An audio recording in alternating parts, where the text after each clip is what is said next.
We all had imaginary friends when we were kids. I'm pretty sure a lot of y'all did. And, well, I watched this one film that came out earlier this year, but apparently it's now been some time since it came out, so now I can actually review it. It's Imaginary, which of course came to theaters earlier this year and is now streaming on Stars.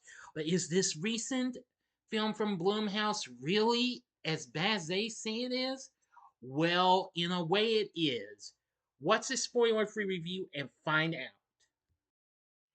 Big D's Entertainment, Breaking Say Reviews.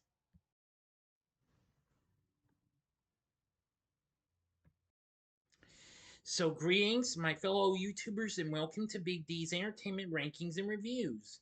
My name is Joel, better known to as the Big D, and this time around I bring to you a spoiler free review of the 2024 supernatural horror flick Imaginary, released by Lionsgate along with Blumhouse. This being the first time a Blumhouse film is not making it one of the first Blumhouse films not to be released by Universal.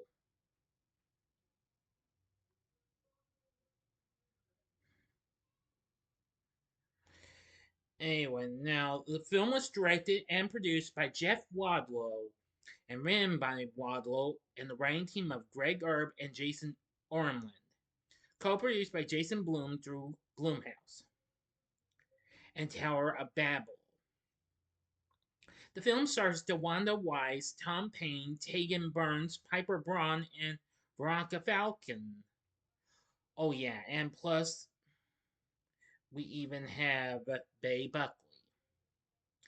Now, in the film, a woman returns to her childhood home and discovers her stepdaughter's imaginary friend is more than imaginary.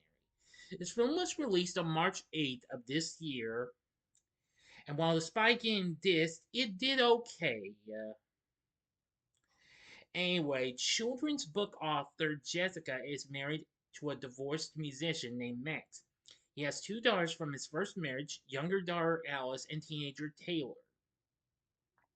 Jessica is plagued by nightmares that include her mentally ill father, Ben, and a fictional character from her books, Simon the Spider.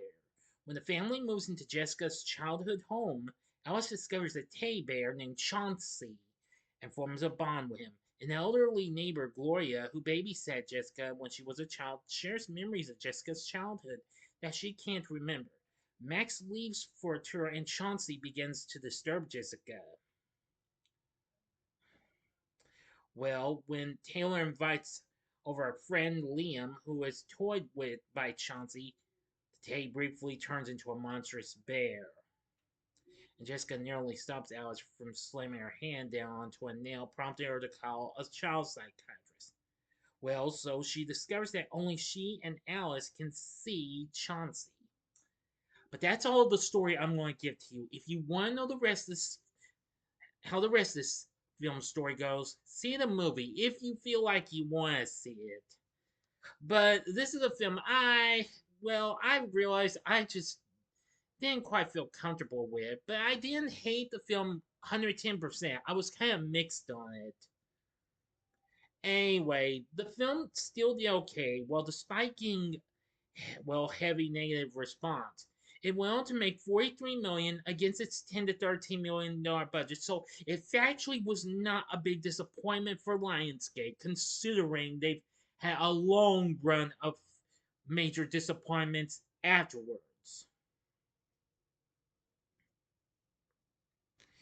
Rotten Tomatoes currently has this at a weak score of 24%, saying the film's core concept is solid enough to produce a handful of scares, which, yes, I agree on that, but too much of its potential is lost in a cliched story that gets bogged down in world building.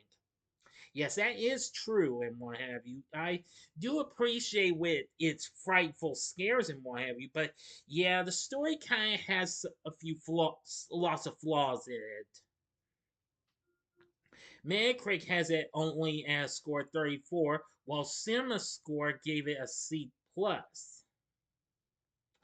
Well, and Variety called this a watchable mess of a child's play fright flick that exemplifies the trend of overwrought too muchness.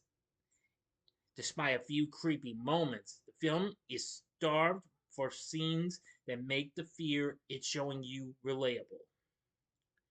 Yes, I understand and what have you.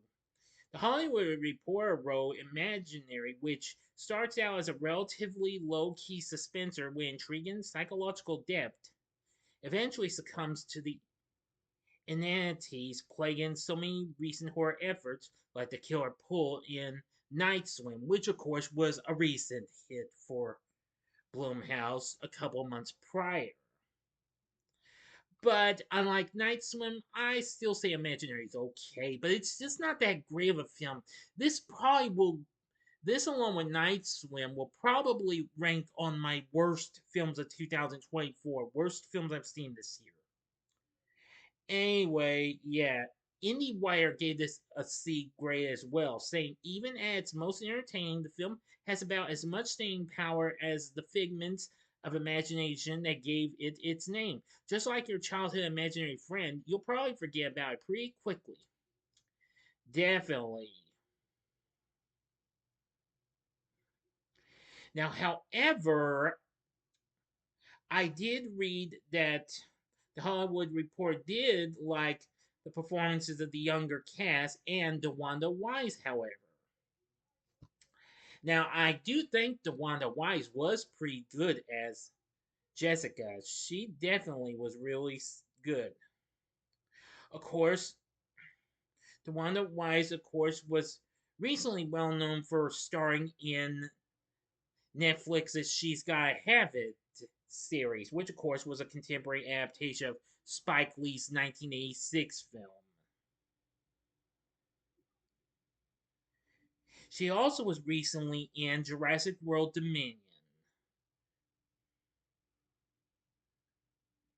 Tom Payne plays Max, and well, he's good for what we see of him. Now, I did like seeing some of the other characters. Let's see. Matthew Sowell played Liam, Taylor's friend and neighbor. He's all right. Samuel Sowery played Jessica's father, Ben. Kind of odd at times and what have you. Taegen Burns plays Taylor. I thought she wasn't too bad. Now, I thought she had been dead for some time, but I was wrong. Bay Buckley appears in this as Gloria. Well, of course, you know Miss Buckley from the original Carrie and TV's A Is Enough and lots of other TV shows and movies. She played Gloria, and I must admit she was really good. But I really gotta give the heads up to young Pyper Braun, who played Alice. I was very impressed with her performance. I think she was one of the few people who managed to save this movie from being a big disaster, 110%, you know. But despite its story has several flaws, I still think some of the cast was good, especially the younger members and DeWanda Wise. And also, it has Bear McCreary's own act, Sparks and Shadows, doing the music, and I thought that was really good too.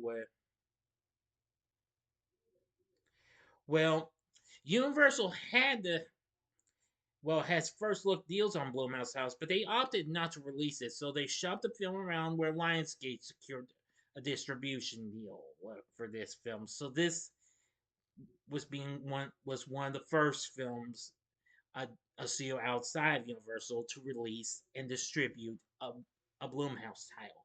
Later on, Sony would distribute a recent Blumhouse film in Afraid, which I haven't seen. That film did worse than this one. So with everything said, Imaginary's okay, but it's just not that great of a film. You probably won't enjoy this much in my view, but I think I'd rather watch this over Night Swim any day. So would I recommend it? Nah.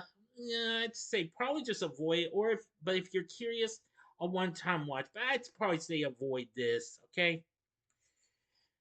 But like I said, the story has numerous flaws. I did like the music though. It was fun, and some of the cast was good, especially the younger players. So Imaginary was okay. But this still probably will rank in my worst films of 2024 ranking. We'll see. Or unless something's worse than this, then it'll probably just get a dishonorable mention.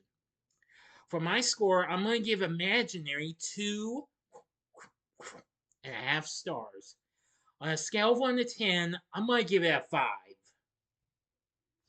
So what did you think of Imaginary? Let me know in the comments section below. If you like this video, consider clicking the like button, subscribe, and be a part of the Big D Nation. Continue to help support my channel. Make it grow and make the views grow. Tell all your friends about my channel. Give them to know me. Maybe you'd like for them to know me by sharing my vids with them if you'd like, but well, you be the judge, okay? And join me next time when I bring to you a re-review of Disney and Pixar's The Incredibles. So if you enjoyed this, check out my reviews for these other supernatural films. In the upper left-hand corner is my review of a classic, Poltergeist from 1982. The upper right-hand corner is my review of its sequel, Poltergeist to the Other Side from 1986. Or if you'd like, go to the bottom left-hand corner and see my review of Insidious from 2010. And the bottom right-hand corner is the button you can click to subscribe. If you like rankings and reviews on movies, TV, music, video games, etc., then I'm your guy. Thanks for watching. Until next time, I'm the Big D saying, see ya.